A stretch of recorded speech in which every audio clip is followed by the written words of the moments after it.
वज़ीर-ए-आज़म की ज़ेर सदारत कौमी सलामती कमेटी का हंगामी इजलास का एलामिया जारी कर दिया गया है। आपको अपडेट करें, हमसे कुछ देर कबल कौमी सलामती कमेटी का इजलास वज़ीर-ए-आज़म शहबाज शरीफ की ज़ेर सदारत ख़त्म हुआ था और उसका एलामिया अब जारी कर दिया गया है।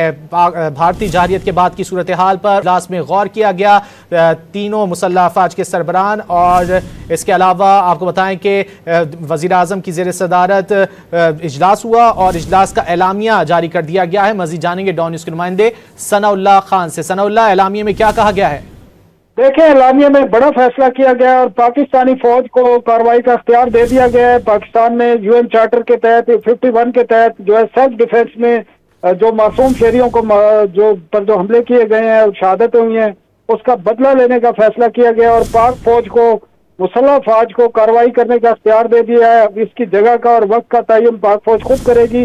कौमी सलामती कमेटी, अस्करी और सियासी क़यादत ने फौज को इख्तियार दे दिया है भारत से बदला लेने का, भारत के खिलाफ कार्रवाई करने का।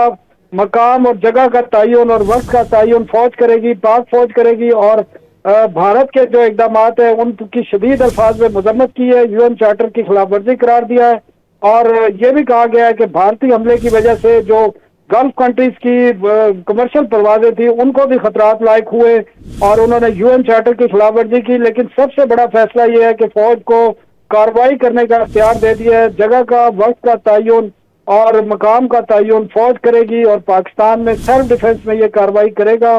फौज को मुकम्मल इख्तियार दे दिया कौमी सलामती कमेटी ने और इस तमाम फैसलों की तौसीक वफाकी काबीना से भी की जाएगी। वज़ीर-ए-आज़म इन फैसलों का ऐलान खुद करेंगे, वो पार्लियामेंट में भी करेंगे। इसके अलावा ये भी इम्कान है कि वो कौम से भी खिताब करें।